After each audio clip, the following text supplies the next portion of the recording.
जय हिंद स्टूडेंट्स। देखिए स्टूडेंट, आप सभी का स्वागत है आपके अपने चैनल JS स्टडी में। तो देखिए स्टूडेंट, आज मैं लेके आया हूँ क्लास 10 वालों के लिए बहुत इंपॉर्टेंट चैप्टर आपका 1 जो है फिजिक्स का है। ठीक है, तो पार्ट का नाम है दोस्तों समतल पृष्ठों पर प्रकाश का परावर्तन। एग्जाम से देखते हुए दोस्तों मैं इस वीडियो को स्टार्ट कर दिया हूँ। लगभग 1 महीने के अंदर जितना भी फिजिक्स रहेगा, मतलब जो जितना पार्ट है क्लास 10 का फिजिक्स पूरा समाप्त कर दिया जाएगा। मैं प्रयास करूँगा एक ही वीडियो में पूरा चैप्टर समाप्त करने का दोस्तों। तो आपको लोग को परिभाषा भी बताया जाएगा, इसको समझाया भी जाएगा। ठीक दोस्तों, तो देखिए मैं समय लगवाते हुए सीधा चलते हैं टॉपिक पे। तो देखिए आपका चैप्टर क्या नाम है, चैप्टर आपका अध्याय आपका दोस्तों 14 है और क्लास 10 वालों के लिए समतल पृष्ठों पर प्रकाश का परावर्तन। ठीक है दोस्तों, reflection of light on plane surface ये आपका चैप्टर का नाम है। पहला है प्रकाश, पहला हेडिंग है दोस्तों आपका प्रकाश। ठीक है, बहुत इंपॉर्टेंट है। प्रकाश क्या होता है? लाइट।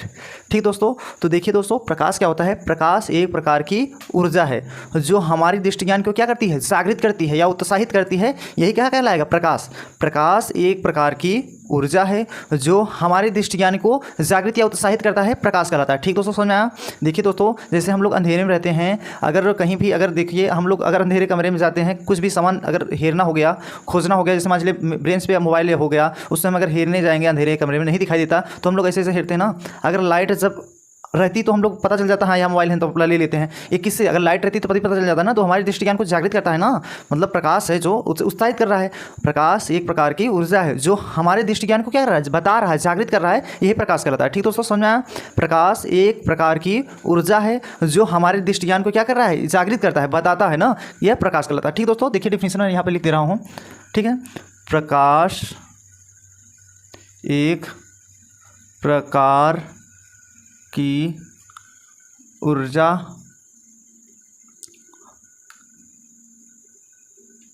है जो हमारे दृश्य ज्ञान को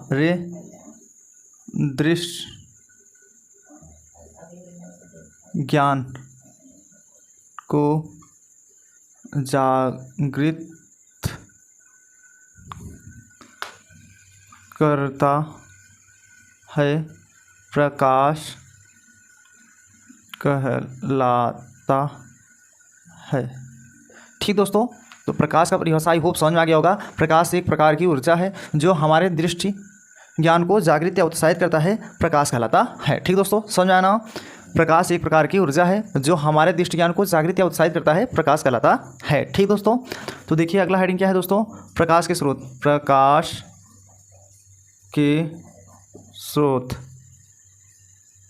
ठीक है दोस्तों, अगला हेडिंग क्या है, प्रकाश के स्रोत। ठीक है, लाइट ऑफ सोर्सेस। ठीक है, लाइट ऑफ सोर्सेस आपका प्रकाश के स्रोत जो है लाइट ऑफ सोर्सेस है। ठीक है, light of sources, LIGHT, light of sources. Yes you दोस्तों, प्रकाश के स्रोत लाइट ऑफ सोर्सेस। तो देखिए प्रकाश के स्रोत जो होता है दोस्तों, प्रकाश के स्रोत दो होता है। पहला है प्राकृतिक स्रोत, दूसरा है कृत्रिम स्रोत। तो यह कितने प्रकार होते हैं दोस्तों? यह दो प्रकार के होते हैं। ठीक दोस्तों, प्रकाश के स्रोत जो होते हैं दो प्रकार होते हैं। पहला है आपका प्राकृतिक स्रोत, दूसरा है दोस्तों कृत्रिम स्रोत। ठीक दोस्तों, पहला है प्राकृतिक, दूसरा है कृत्रिम स्रोत। ठीक दोस्तों, तो देखिए दोस्तों जो पहला आपका है प्राकृतिक स्रोत क्या होता है, प्राकृतिक स्रोत का डिफिनेशन क्या होगा, ऐसा स्रोत, ऐसा प्रकाश स्रोत जो स्वयं प्रकाश उत्पन्न करते हैं उसे हम लोग प्राकृतिक स्रोत कहते हैं। मतलब ऐसा प्रकाश स्रोत जो मानव ने निर्मित नहीं किया है, वह प्रकाश स्रोत जो मानव ने निर्मित नहीं किया है उसे प्राकृतिक स्रोत कहते हैं। ठीक दोस्तों, समझ में आया? देखिए जो प्रकाश के स्रोत दो प्रकार होते हैं, पहला है प्राकृतिक, दूसरा है कृत्रिम। प्राकृतिक स्रोत वह स्रोत होते हैं जो मानव ने निर्मित नहीं किया, उसे प्रकाश के स्रोत कहते हैं। मतलब प्रकाश के स्रोत में जो दो प्रकार होते हैं, यह दो प्रकार होता है, पहला प्राकृतिक, दूसरा है कृत्रिम। तो प्राकृतिक स्रोत का डिफिनेशन क्या होगा, ऐसा प्रकाश स्रोत जो मानव ने निर्मित नहीं किया है उसे प्राकृतिक स्रोत कहते हैं। ऐसा प्रकाश स्रोत, देखिए इसका डिफिनेशन मैं यहाँ पे लिख दे रहा हूँ। ऐसा प्रकाश, यह प्रकाश स्रोत, यह वह प्रकाश स्रोत जो मानव ने निर्मित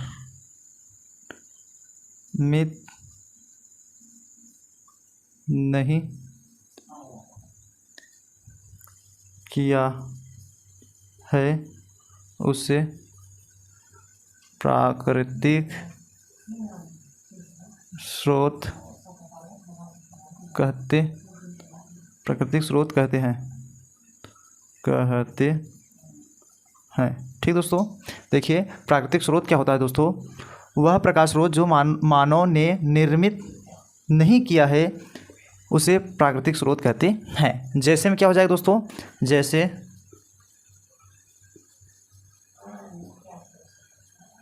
सूर्य, तारे, चंद्रमा। ठीक दोस्तों, सूर्य, तारे, चंद्रमा आदि। ठीक दोस्तों, सूर्य, तारे, चंद्रमा आदि। जैसे दोस्तों आपका सूर्य, तारे, चंद्रमा आदि। सूर्य क्या होता है दोस्तों, मानव ने नहीं बनाया है, और तारे भी मानव ने नहीं बनाया है, चंद्रमा भी मानव ने नहीं बनाया है आदि। तो ठीक दोस्तों, प्राकृतिक स्रोत क्या होता है, वह प्रकाश स्रोत जो मानव ने निर्मित नहीं किया है उसे प्राकृतिक स्रोत कहते हैं। जैसे में सूर्य, तारे, चंद्रमा आदि। ठीक दोस्तों, समझाना।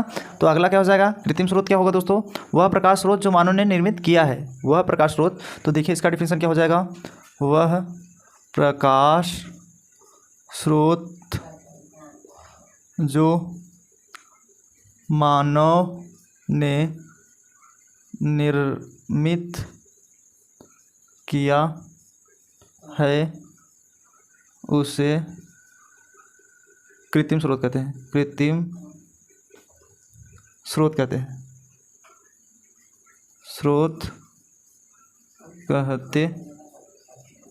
हैं। ठीक दोस्तों, क्या हो जाएगा डिफिनेशन, वह प्रकाश स्रोत जो मानव ने निर्मित किया है उसे कृत्रिम स्रोत कहते हैं। कृत्रिम स्रोत का मतलब जैसे हो जाएगा, जैसे मोमबत्ती, जैसे हो जाएगा मोमबत्ती, विद्युत बल्ब,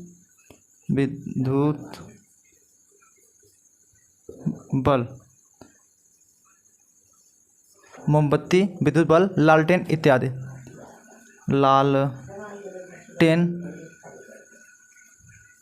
लालटेन आदि।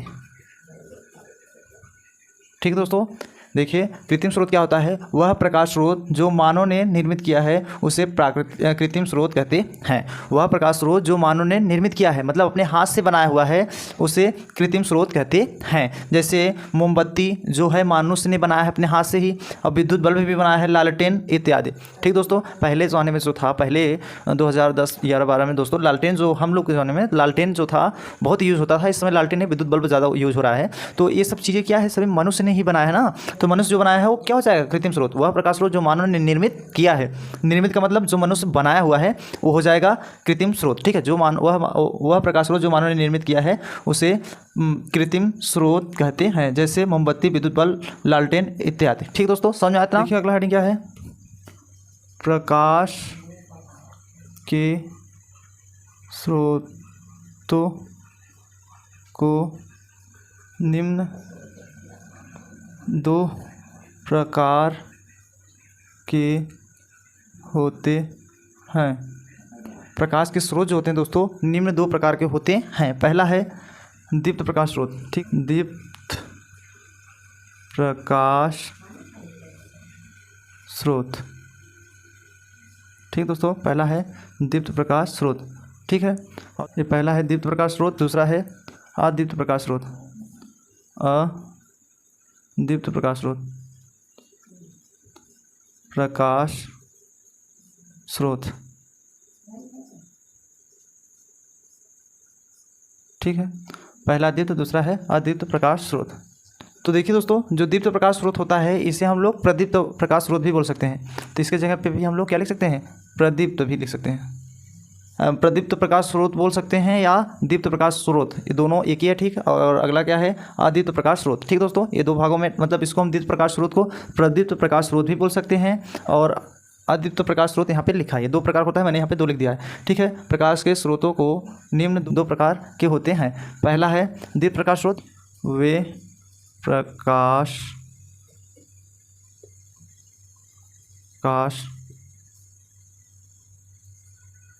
स्रोत जो करते हैं प्रकाश उत्पन्न करती है उसे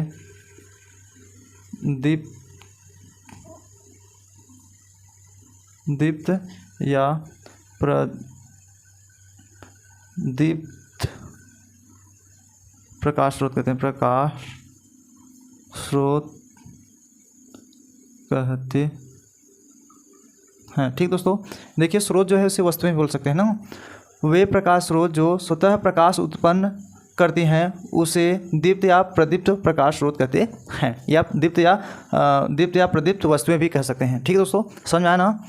वे प्रकाश स्रोत जो स्वतः प्रकाश उत्पन्न करती हैं उसे दीप्त या प्रदीप्त प्रकाश स्रोत कहते हैं। ठीक दोस्तों, वे प्रकाश स्रोत जो स्वतः प्रकाश उत्पन्न करती हैं उसे क्या कहेंगे? दीप्त या प्रदीप्त प्रकाश स्रोत कहते हैं। ठीक दोस्तों, क्या हो जाएगा जैसे देखिए दोस्तों, जैसे सूर्य, लालटेन, मोमबत्ती, सूर्य, मोमबत्ती, लालटेन, विद्युत बल्ब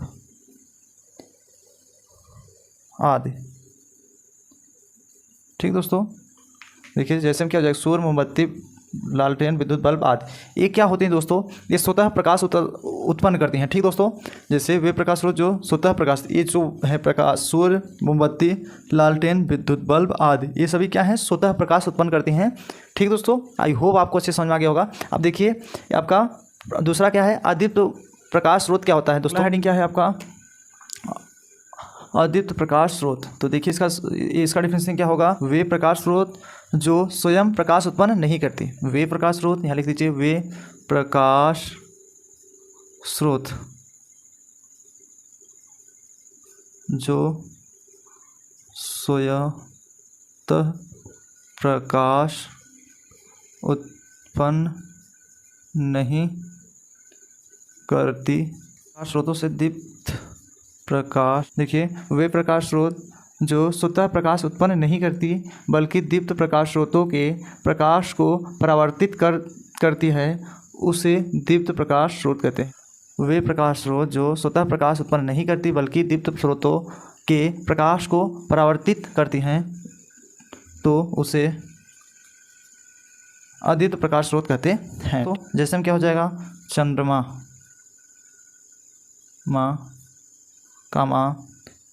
कांच आदि। ठीक दोस्तों, देखिए चंद्रमा भी स्वयं से प्रकाश जो है उत्पन्न नहीं करती प्रकाश, और कांच में भी ना, कांच में कुछ ना कुछ प्रकाश पड़ेगा तभी तो प्रकाश देता है। ठीक है, स्वयं से नहीं करेगा, इसीलिए क्या हो जाएगा? अदीप्त प्रकाश स्रोत हो जाएगा। ठीक दोस्तों, जो स्रोत होता है इसे हम लोग वस्तुएं भी बोल सकते हैं। ठीक दोस्तों, आई होप आपको इतना समझ में आ गया होगा। एक बार और देख लीजिए, प्रकाश के स्रोत को निम्न दो प्रकार के होते हैं। पहला है दीप्त प्रकाश स्रोत, दूसरा है अदीप्त प्रकाश स्रोत। जो दीप्त प्रकाश स्रोत होता है उसे प्रदीप्त प्रकाश वस्तुएं भी बोल सकते हैं। ठीक दोस्तों, इसका डिफिनेशन क्या होगा? वे प्रकाश स्रोत जो स्वतः प्रकाश उत्पन्न करती है उसे दीप्त या प्रदीप्त प्रकाश स्रोत कहते हैं। जैसे हम सूर्य, मोमबत्ती, लालटेन, विद्युत बल्ब आदि हो जाएगा। अदीप्त प्रकाश स्रोत जो होता है इसे अदीप्त प्रकाश वस्तुएं भी बोल सकते हैं। वे प्रकाश स्रोत जो स्वतः प्रकाश उत्पन्न नहीं करती बल्कि दीप्त स्रोतों के प्रकाश को परावर्तित करती है तो उसे अदीप्त प्रकाश स्रोत कहते हैं। जैसे में चंद्रमा, कांच आदि हो जाएगा। ठीक दोस्तों, तो देखिए दोस्तों अगले पेज पे मैं बताता हूँ प्रकाश के गुण। तो देखिए दोस्तों आपका अगला हेडिंग है प्रकाश के गुण, प्रॉपर्टीज ऑफ लाइट। तो प्रकाश के गुण जो होते हैं निम्नलिखित हैं। तो प्रकाश के प्रमुख गुण निम्नलिखित है।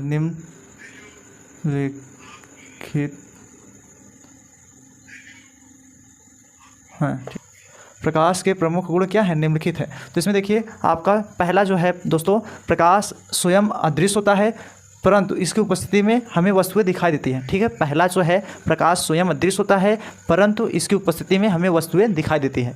सही बात है ना दोस्तों, क्योंकि प्रकाश जब अंधेरे हम लोग रहते हैं तो प्रकाश रहता है तभी तो हमें वस्तु दिखाई देती है। तो यही आपका पहला मैंने इसमें पॉइंट में कर दिया है। ठीक है, तो पहले पॉइंट में क्या लिखा है? प्रकाश स्वयं अदृश्य होती है परंतु इसकी उपस्थिति में हमें वस्तुएं दिखाई देती हैं। ठीक दोस्तों, इसके बहुत गुण होते हैं दोस्तों, मैं 6 ही बता रहा हूँ। क्यों 6 बता रहा हूँ? क्योंकि एग्जाम में अगर बहुत अधिक लघुत्तरी में पूछेगा, दीर्घ उत्तरी पूछेगा, 6 से ज़्यादा नहीं पूछता है। ठीक है, तो इसमें 6 ही बहुत इंपॉर्टेंट लग रहा है, इसलिए है मैंने 6 ठो लिख रहा है, क्योंकि आधे लघुत्तरी में पूछेगा तो उसमें 2 नंबर का, दीर्घ लघुत्तरी पूछेगा 4 ठो ना, 5 ठो लिखेंगे बहुत हो जाएगा, 6 ठो मैंने बता दे रहा हूँ। ठीक दोस्तों, पहला क्या है, प्रकाश स्वयं अदृश्य होता है परंतु इसकी उपस्थिति में हमें वस्तुएं दिखाई देती हैं। ठीक दोस्तों, अब देखिए दूसरा है प्रकाश एक सरल रेखा में गमन करता है। कहने का मतलब प्रकाश एक सरल रेखा में गमन करता है मतलब गुजरता है, जाता है, गतिमान होता है। जिससे कोई टार्च होता है सीधा मारते हैं तो बाहर ही जाता है ना, इधर उधर नहीं भागता ना, तो ये क्या हो, सीधा रेखा में गमन करतेगा है ना, तो ये हो जाएगा प्रकाश। दूसरा क्या हो जाएगा, प्रकाश एक सरल रेखा में गमन करता है। ठीक है, दूसरा कंप्लीट। अब देखिए तीसरा क्या है, प्रकाश विद्युत चुम्बकीय तरंगों के रूप में चलता है। तीसरा आपका है प्रकाश विद्युत चुम्बकीय तरंगों के रूप में चलता है। ठीक दोस्तों, तो ये तीसरा था। ठीक है, अब देखिए चौथा है दृश्य प्रकाश का तरंगदैर्घ्य 4000 एंगस्ट्रॉम से 8000 एंगस्ट्रॉम तक होता है। देखिए दोस्तों, दृश्य प्रकाश का तरंगदैर्घ्य जो है 4000 एंगस्ट्रॉम से 8000 एंगस्ट्रॉम अब होता है। पहले जब मैं पढ़ रहा था दोस्तों उस टाइम पे था 3900 एंगस्ट्रॉम से 7800 एंगस्ट्रॉम था। ठीक दोस्तों, 3900 एंगस्ट्रॉम था। ठीक है, 3900 एंगस्ट्रॉम से 7800 एंगस्ट्रॉम था। ठीक दोस्तों, पहले जब मैं पढ़ रहा था दोस्तों 3900 एंगस्ट्रॉम से 7800 एंगस्ट्रॉम होता था, अब जो है 4000 एंगस्ट्रॉम से 8000 एंगस्ट्रॉम होता है। ठीक दोस्तों, ये बहुविकल्पी प्रश्न में भी पूछ सकता है कि दृश्य प्रकाश का तरंगदैर्घ्य कितना होता है, तो आप बताना है 4000 एंगस्ट्रॉम से 8000 एंगस्ट्रॉम तक होता है। ठीक दोस्तों, तो यही आप ठीक करेंगे। ठीक दोस्तों, अब देखिए पांचवा क्या है, निर्वात में प्रकाश की चाल। तो देखिए प्रकाश जो है विभिन्न माध्यमों में निर्वात में प्रकाश की चाल क्या हो जाएगा, प्रकाश जो है विभिन्न माध्यमों में निर्वात में प्रकाश की चाल क्या हो जाएगा दोस्तों, 3 × 10⁸ मीटर पर सेकेंड। ठीक है, तो मीटर पर सेकेंड मतलब मीटर प्रति सेकेंड होता है। ठीक है, निर्वात में प्रकाश की चाल क्या हो जाएगा, 3 × 10⁸ मीटर प्रति सेकेंड होती है। ठीक है दोस्तों, प्रकाश जो है निर्वात में प्रकाश की चाल जो होगी दोस्तों 3 × 10⁸ मीटर प्रति सेकंड होता है, जो चाल होता है इसे लिखते हैं। ठीक है दोस्तों, आई होप इतना समझ में आ गया होगा। अब देखिए छठवां है जो लास्ट हेडिंग, इसमें चमकदार पृष्ठों पर प्रकाश का परावर्तित हो जाता है। तो देखिए दोस्तों, जैसे चमकदार पृष्ठ होता है, जैसे आपका व्हाइट बोर्ड जो है इस पर अगर लाइट पड़ेगी तो चमकेगा, इससे परावर्तित होगा ना, तो यही 6वें पॉइंट मैंने लिखा है, चमकदार पृष्ठों पर प्रकाश का परावर्तित होता है। ठीक दोस्तों, आई होप आपको समझ में आ गया होगा 6वां। तो एक बार और रिवाइज कराते रहे। प्रॉपर्टीज ऑफ लाइट क्या होता है, प्रकाश के प्रमुख गुण निम्नलिखित हैं। पहला जो है प्रकाश स्वयं अदृश्य होता है परंतु इसकी उपस्थिति में हमें वस्तुएं दिखाई देती हैं। दूसरा है प्रकाश एक सरल रेखा में गति करता है मतलब गमन करता है। और तीसरा है प्रकाश विद्युत चुम्बकीय तरंगों के रूप में चलता है। तीसरा है प्रकाश विद्युत चुम्बकीय तरंगों के रूप में चलता है। चौथा है दृश्य प्रकाश की तरंगदैर्घ्य 4000 एंगस्ट्रॉम से 8000 एंगस्ट्रॉम तक होती है। और पांचवा है निर्वात में प्रकाश की चाल 3 × 10⁸ मीटर पर सेकेंड होती है।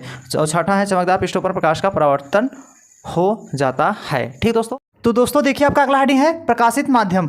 ठीक है, ऑप्टिकल मीडियम। तो आपका ऑप्टिकल मीडियम क्या है, देखिए दोस्तों, प्रकाश जिन माध्यमों से होकर गुजरता है, प्रकाश जिन माध्यमों से होकर गुजरता है उन्हें प्रकाशित माध्यम कहते हैं। जैसे कोई प्रकाश है जिन माध्यमों से गुजरेगा, जिस माध्यम से, वही प्रकाशित माध्यम कहलाएगा। ठीक दोस्तों, देखिए प्रकाश जिन माध्यमों से होकर गुजरता है उन्हें प्रकाशित माध्यम कहते हैं। ठीक दोस्तों, प्रकाश जिन माध्यमों से होकर गुजरेगा वही प्रकाशित माध्यम कहलाएगा। ठीक है, प्रकाशित माध्यम निम्नलिखित 3 वर्गों में बांटा गया है। ठीक है दोस्तों, पहला है पारदर्शक माध्यम, दूसरा है पारभाषक, तीसरा है अपारदर्शक। ठीक दोस्तों, प्रकाश जिन माध्यमों से होकर गुजरता है उन्हें प्रकाशित माध्यम कहते हैं।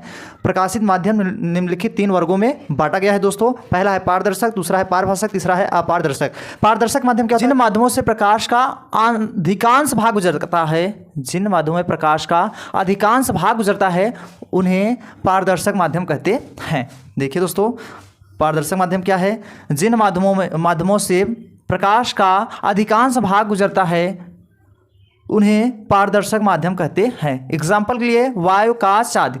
वायु में क्या होता है दोस्तों, वायु में आधा से ज़्यादा जो है प्रकाश दिखाई देता है। ठीक है, देखिए पारदर्शक माध्यम में आधा से ज़्यादा पार हो जाता है अधिकांश में। ठीक है, वायु में भी कांच में भी। ठीक है दोस्तों, कांच में अगर टॉर्च मारते हैं तो उसमें उस तरफ क्रॉस आधा से ज़्यादा रहता है। ठीक दोस्तों, देखिए एक बार और डिफिनेशन देख लीजिए, जिन माध्यमों से प्रकाश का अधिकांश भाग, अधिकांश जैसे प्रकाश जो है आधा अधूरा उस तरफ, जैसे कोई कांच ले लीजिए, टॉर्च मारेंगे तो कांच की उस तरफ दिखाई देता है ना, आधा से ज़्यादा, अधिकांश ही ले लीजिए।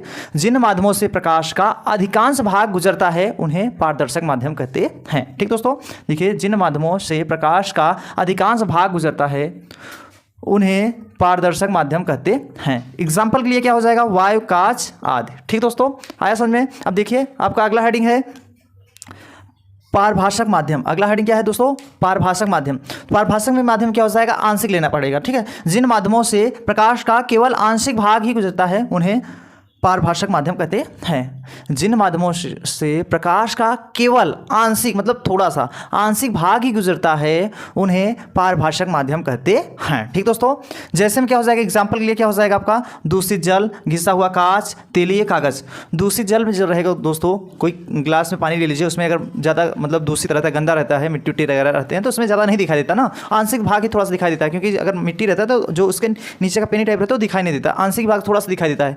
और घिसा हुआ कांच भी अगर घिसा हुआ रहता है उसको हम देखेंगे टॉर्च मार करके भी देखेंगे, प्रकाश थोड़ा सा ही आंशिक भाग ही उस तरफ प्रवाहित होता है। ठीक है, और तेली कागज में भी थोड़ा सा आंशिक ही मतलब आंशिक ही भाग गुजरता है। ठीक है, तो देखिए पारभाषक माध्यम क्या है दोस्तों, जिन माध्यमों से प्रकाश का केवल आंशिक भाग ही गुजरता है, जिन माध्यमों से प्रकाश का केवल आंशिक भाग ही गुजरता है उन्हें पारभाषक माध्यम कहते हैं। जिन माध्यमों से प्रकाश का केवल आंशिक भाग ही गुजरता है उन्हें पारभाषक माध्यम कहते हैं। ठीक दोस्तों, अब देखिए तीसरा, अगला हेडिंग क्या है तीसरा, अपारदर्शक माध्यम। ठीक है, अपारदर्शक माध्यम।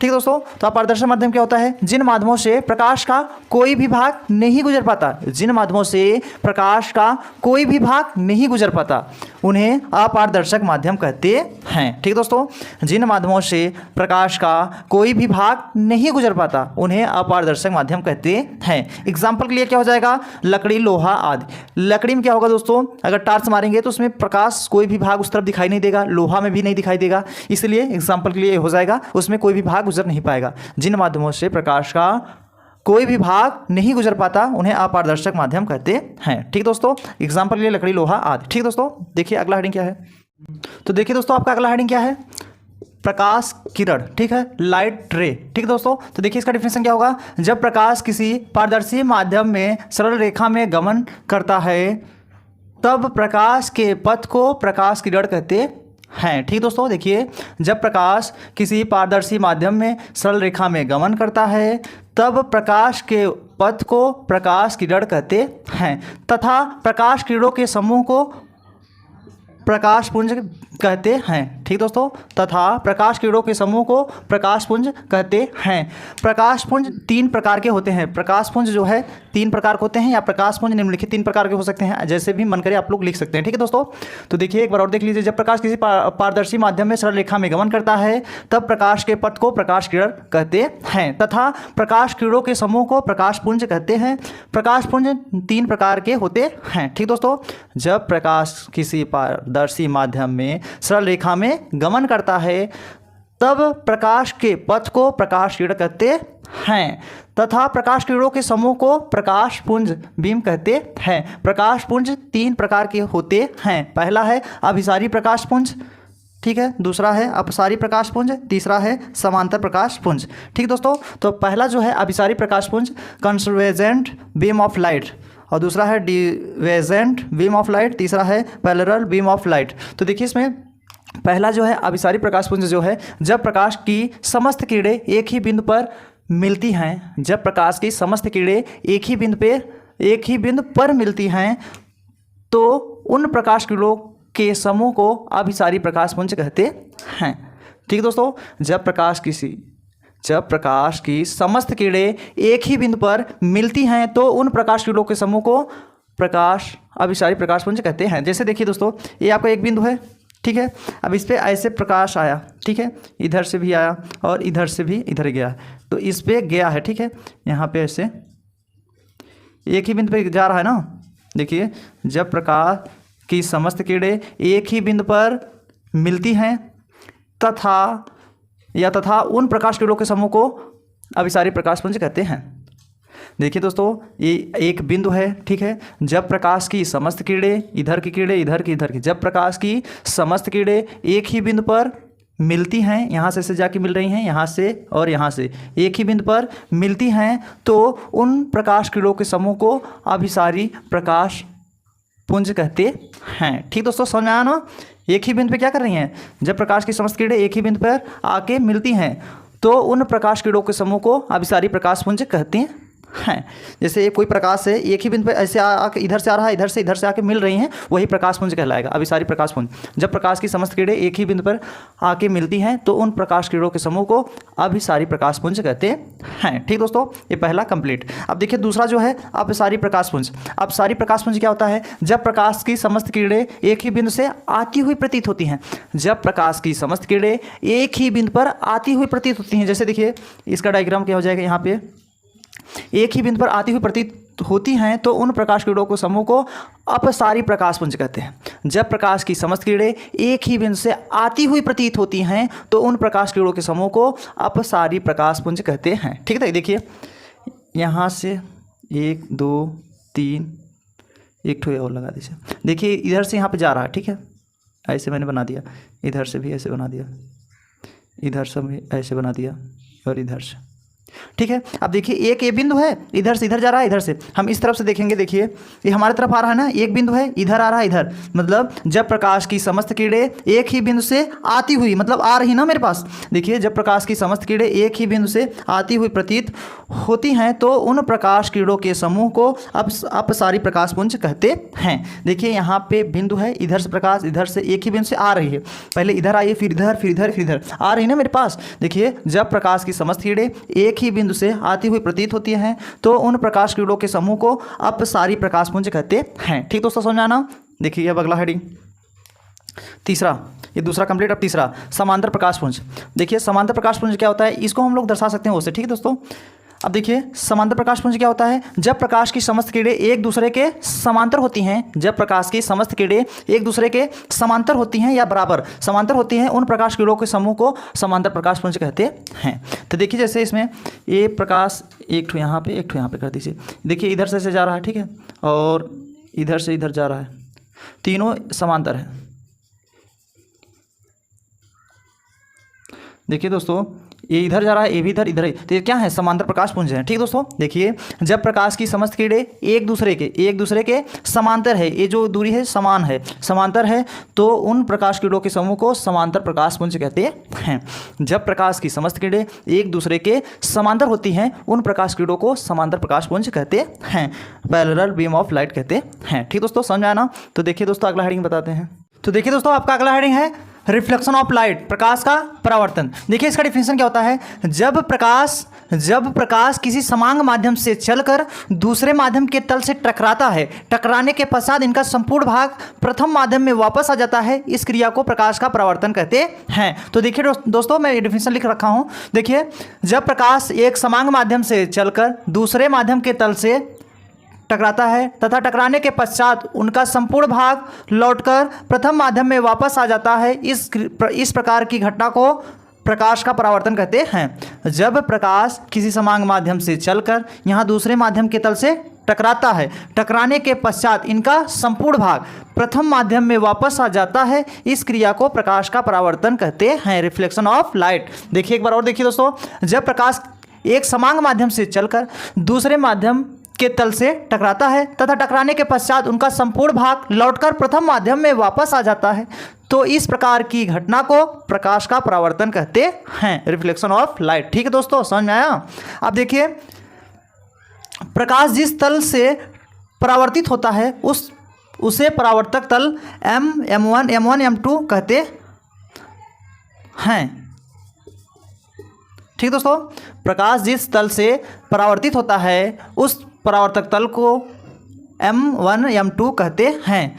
दर्पण के आपतन बिंदु जो है आपका B है, पर आपतित किरण AB, आपतित किरण क्या है आपका AB है, ठीक है, आपतित किरण AB तथा अभिलंब क्या है NB, अभिलंब NB के बीच कोण को आपतन कोण I कहते हैं। देखिए आपका ये जो है आपतित किरण और ये अभिलंब के बीच का जो बना कोण है आपतन कोण होता है। ठीक दोस्तों, परावर्तित किरण BC, देखिए परावर्तित किरण क्या है BC है, BC तथा अभिलंब के बीच बने कोण को परावर्तन कोण R कहते हैं। कहने का मतलब दोस्तों AB जो है और अभिलंब से आपतन बिंदु के बीच का जो कोण है आपतित किरण और अभिलंब के बीच का बना कोण I होता है और परावर्तित किरण और अभिलंब के बीच का बना कोण R होता है। ठीक दोस्तों, और ये आपका जो होता है आपतन बिंदु होता है, ठीक है। ये चिकना सतह इसे बोल सकते हैं या परावर्तक पृष्ठ बोल सकते हैं। आपतित किरण, परावर्तित किरण, अभिलंब जो है n होता है और आपतन कोण I होता है, परावर्तन कोण R होता है दोस्तों, ठीक है। M1 M2 एक चिकना पृष्ठ है कोई, ठीक है। तो ये जो आपतित किरण है दोस्तों, ये आपका AB है और परावर्तित क्या है, BC है, और अभिलंब क्या है, BN है, और ये जो चिकना सतह परावर्तक पृष्ठ है M1 M2 है, ठीक है दोस्तों। तो देखिए एक बार और देख लीजिए, प्रकाश जिस तल से परावर्तित होता है उस परावर्तक तल को M1, M2 कहते हैं। दर्पण के आपतन बिंदु B, देखिए आपतन बिंदु क्या है, बिंदु है ना, आपतन बिंदु B पर आपतित किरण AB तथा अभिलंब NB, देखिए आपतित किरण AB है, अभिलंब NB है ना, अभिलंब NB के बीच बने कोण को आपतन कोण कहते हैं। देखिए आपतित किरण AB और BN के बीच बने कोण को I कहते हैं, ठीक है, आपतन कोण I कहते हैं। परावर्तित किरण BC तथा अभिलंब के बीच बने कोण को परावर्तन कोण कहते हैं। देखिए परावर्तित किरण क्या है, BC है, तथा अभिलंब क्या है, BN है, इसके बने कोण को R कहते हैं, ठीक है, कहते हैं, ठीक दोस्तों। आई होप आपको अच्छे समझ में आ गया होगा, ठीक दोस्तों। देखिए एक बार और रिवाइज कर दे रहे हैं। जब प्रकाश किसी समांग माध्यम से चलकर, देखिए जब प्रकाश किसी समांग माध्यम से चलकर किसी दूसरे माध्यम के तल से टकराता है, यहाँ पर टकराता है, टकराने के पश्चात इनका संपूर्ण भाग प्रथम माध्यम में वापस आ जाता है, इस क्रिया को प्रकाश का परावर्तन कहते हैं, रिफ्लेक्शन ऑफ लाइट। और इसमें मैंने बता दिया आपतित किरण क्या है, आपतित किरण AB है, आपतित किरण AB तथा परावर्तित किरण BC तथा अभिलंब BN, और परावर्तित किरण जो है पृष्ठ जो है M1 M2 है, ठीक है, आपतन बिंदु B है, ठीक दोस्तों। तो यहाँ पे क्या हो जाएगा, प्रकाश जिस तल से परावर्तित होता है उस परावर्तक तल M1 M2 कहते हैं। दर्पण के आपतन बिंदु B पर, दर्पण के आपतन बिंदु B पर आपतित किरण AB तथा अभिलंब NB के बीच बने कोण को आपतन कोण कहते हैं। परावर्तित किरण BC तथा अभिलंब के बीच बने कोण को परावर्तन कोण कहते हैं, परावर्तन कोण R कहते हैं, ठीक दोस्तों, समझ में आया ना। एक बार और ग्राफ दीजिए, AB आपका आपतित किरण, BC आपका परावर्तित किरण, और BN अभिलंब होता है, और ये चिकना पृष्ठ होता है, आपतन बिंदु आपका B होता है। देखिए आपतित किरण और अभिलंब के बीच बने कोण को क्या कहते हैं, आपतन कोण कहते हैं, और परावर्तित किरण और अभिलंब के बीच बने कोण को परावर्तन कोण कहते हैं, R, ठीक है दोस्तों। आई होप समझ में आ गया होगा। अब देखिए परावर्तन के प्रकार। तो आपका अगला हेडिंग क्या है, प्रकाश के परावर्तन के नियम, लॉ ऑफ रिफ्लेक्शन, प्रकाश के परावर्तन के नियम, अगला हेडिंग है दोस्तों, बहुत इंपॉर्टेंट हेडिंग है। तो देखिए दोस्तों, प्रकाश के परावर्तन के दो नियम होते हैं, प्रकाश के परावर्तन के दो नियम होते हैं। फर्स्ट नियम क्या कहता है, देखिए फर्स्ट लॉ, आपतित किरण, परावर्तित किरण तथा आपतन बिंदु पर खींचा गया अभिलंब तीनों एक ही तल में होता है। देखिए आपतित किरण तथा अभिलंब और परावर्तित किरण एक ही तल में होता है ना, आपतित किरण तथा परावर्तित किरण तथा अभिलंब तीनों एक ही तल ऊपर में है ना, ये क्या हो जाएंगे, फर्स्ट लॉ हो जाएगा, मतलब प्रथम नियम हो जाएंगे। आपतित किरण परावर्तित किरण तथा अभिलंब तीनों एक ही तल में होता है, ये फर्स्ट नियम है। अब देखिए द्वितीय नियम क्या कहता है, सेकंड लॉ, आपतन कोण I तथा परावर्तन कोण R आपस में बराबर होते हैं। आपतन कोण I ये वाला, ठीक है, ये, और तथा परावर्तन कोण आपस में बराबर होते हैं। तो यहाँ पे आपतन कोण I परावर्तन कोण R बराबर है ना, दोनों आपतन कोण बराबर परावर्तन कोण, तो कोण I बराबर कोण R, यही आपका सूत्र हो जाएगा, ठीक दोस्तों, यही आपका सूत्र हो गया। सेकंड नियम क्या कहता है, प्रकाश के परावर्तन के नियम का सेकंड नियम क्या है, आपतन कोण I बराबर परावर्तन कोण, ठीक है दोस्तों। और फर्स्ट नियम में आप एक बार और देख लीजिए, जो प्रकाश के परावर्तन का नियम क्या कहता है, प्रथम नियम कहता है फर्स्ट लॉ, आपतित किरण तथा परावर्तित किरण और अभिलंब तीनों एक ही तल में होते हैं, या आपतित किरण परावर्तित किरण तथा अभिलंब तीनों एक ही तल में होते हैं, ये प्रथम नियम है, प्रथम नियम कह सकते हैं। दूसरा नियम क्या कहता है, आपतन कोण I तथा परावर्तन कोण आपस में बराबर होते हैं, आपतन कोण बराबर परावर्तन कोण, कोण I बराबर कोण R, ठीक दोस्तों, यही हो जाएगा, ठीक है। तो देखिए आपका अगला डिफिनेशन क्या है, आपका अगला हेडिंग क्या है, प्रकाश की उत्क्रमणीयता, आपका अगला हेडिंग है प्रकाश की उत्क्रमणीयता। तो इसका डिफिनेशन देखिए क्या होगा दोस्तों, यदि परावर्तित किरण को आपतित किरण मान लिया जाए तो आपतित किरण परावर्तित किरण की तरह व्यवहार करने लगती है, इस गुण को प्रकाश की उत्क्रमणीयता कहते हैं। यदि परावर्तित किरण को आपतित किरण मान लिया जाए तो आपतित किरण परावर्तित किरण की तरह व्यवहार करने लगती है, इस गुण को प्रकाश की उत्क्रमणीयता कहते हैं, ठीक दोस्तों। एक बार और देख लीजिए, देखिए आपका ये डायग्राम कैसा है, ये आपका आपतित किरण है, ये परावर्तित किरण, ये आपका विलंब है, ठीक है, ये समतल पृष्ठ है। तो इसमें देखिए ये जो आपतित किरण है, मैं इस डायग्राम में मैंने यहाँ पे इधर देखिए इसको मैंने परावर्तित किरण मान लिया है, और ये आपका परावर्तित किरण था, इसे मैंने आपतित किरण मान लिया है। ये दर्पण है आपका, ये आपका समतल पृष्ठ है। तो देखिए जो आपतित किरण है यहाँ पे मैंने परावर्तित किरण मान लिया, यहाँ परावर्तित किरण को मैंने आपतित किरण मान लिया। तो देखिए ऐसा ही डिफिनीशन भी है दोस्तों प्रकाश का उत्क्रमणीयता का। यदि परावर्तित किरण को, यदि ये जो परावर्तित किरण को आपतित किरण मान लिया जाए तो आपतित किरण परावर्तित किरण की तरह व्यवहार करने लगती है। इस गुण को प्रकाश की उत्क्रमणीयता कहते हैं।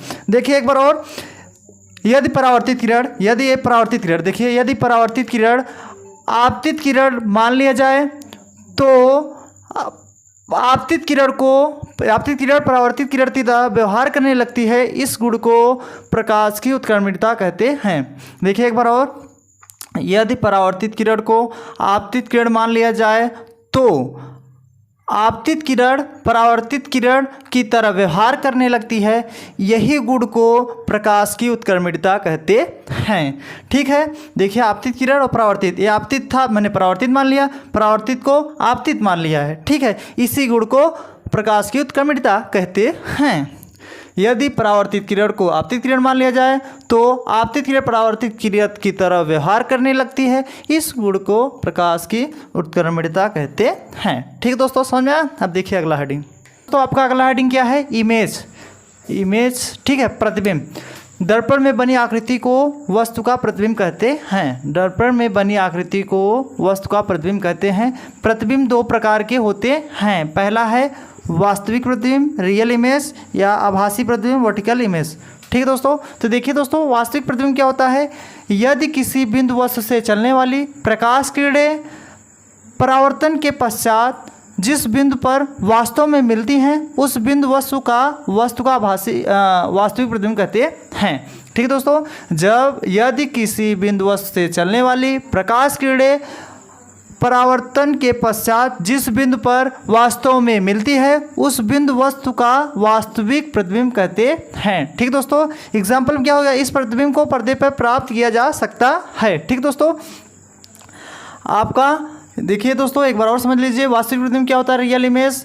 यदि किसी बिंदु वस्तु से चलने वाली प्रकाश किरणें परावर्तन के पश्चात जिस बिंदु पर वास्तव में मिलती हैं उस बिंदु वस्तु का वास्तविक प्रतिबिंब कहते हैं। इस प्रतिबिंब को पर्दे पर प्राप्त किया जा सकता है। ठीक है दोस्तों, अब देखिए वर्टिकल इमेज क्या होता है? आभासी प्रतिबिंब। यदि किसी बिंदु वस्तु से चलने वाली प्रकाश किरणें परावर्तन या अपवर्तन के पश्चात किसी दूसरे बिंदु से निकलती हुई प्रतीत होती हैं तथा अपसारित मतलब होता है फैलना, ठीक है, अपसारित हो जाती हैं तो उस बिंदु वस्तु का आभासी प्रतिबिंब कहते हैं। इस प्रतिबिंब को पर्दे पर प्राप्त नहीं किया जा सकता है। ठीक दोस्तों, देखिए वर्टिकल इमेज क्या होता है? यदि किसी बिंदु वस्तु से चलने वाली प्रकाश किरणें परावर्तन या अपवर्तन के पश्चात किसी दूसरे बिंदु से निकलती हुई प्रतीत होती हैं तथा अपसरित मतलब अपसरित हो जाती हैं तो उस बिंदु वस्तु का आभासी प्रतिबिंब कहते हैं। इस प्रतिबिंब को पर्दे पर प्राप्त किया नहीं जा सकता। ठीक दोस्तों, आई होप आपको समझ में आ गया होगा दोस्तों। तो कैसा लगा वीडियो आपको दोस्तों? आई होप अच्छा लगा होगा दोस्तों। तो दोस्तों ये चैप्टर जो आपका पहला था समतल पृष्ठों पर प्रकाश का परावर्तन, इसी पे समाप्त होता है। इसमें जो 3 हेडिंग बचा हुआ है आपका गोली दर्पण जो होता है ये बचा है। ये गोली दर्पण जो होता है अगले चैप्टर में है, इसीलिए मैं इस चैप्टर में नहीं पढ़ा रहा हूँ दोस्तों। अगले चैप्टर में इसे विस्तार से बता दिया जाएगा। इसमें पहला है गोली दर्पण। गोली दर्पण क्या होता है? यदि किसी कांच के खोखले गोले को काटकर उसके एक पृष्ठ पर चांदी की पाली से अकलाई कर दी जाए प्राप्त दर्पण गोली दर्पण कहलाता है। वो अगला चैप्टर में है दोस्तों, इस चैप्टर में नहीं है, उसे हम बता दिया जाएगा। दर्पण क्या होता है इस अगले में बता दिया जाएगा। और दर्पण 2 प्रकार का होता है, समतल दर्पण और गोली दर्पण। तो ये गोली दर्पण जो है अगले चैप्टर में बता दिया जाएगा। और पार्श्व उत्कोण बच जाता है। पार्श्व उत्कोण दोस्तों अगले चैप्टर में बता दिया जाएगा आपका। समतल दर्पण में पार्श्व बदलने की क्रिया को पार्श्व उत्कोण कहते हैं। ये जो है अगले चैप्टर में दोस्तों पढ़ा दिया जाएगा पूरा चीज़। ठीक है, तो ये अगले चैप्टर जो है गोली दर्पण ही है, इसीलिए इस चैप्टर में नहीं बता दिया जा रहा है। तो दोस्तों इसी पे अब ये चैप्टर ख़त्म हो गया। ठीक है दोस्तों, तो कैसा लगा दोस्तों आपको वीडियो, आप लोग कमेंट करके बताइएगा। अगर आप लोग प्यारा सा कमेंट और लाइक करके बताएंगे तभी हमारा एनर्जी बनेगा आप लोग को पढ़ाने का। ठीक है दोस्तों, बहुत मेहनत लगती है दोस्तों वीडियो बनाने में, तो आप लोग कमेंट करके प्यारा सा कमेंट करेंगे तो भी हमें पता चलेगा, तो हम और इस पर वीडियो और बनाएंगे। ठीक है दोस्तों, तो दोस्तों मिलते हैं अगले वीडियो में। जय हिंद, वंदे मातरम।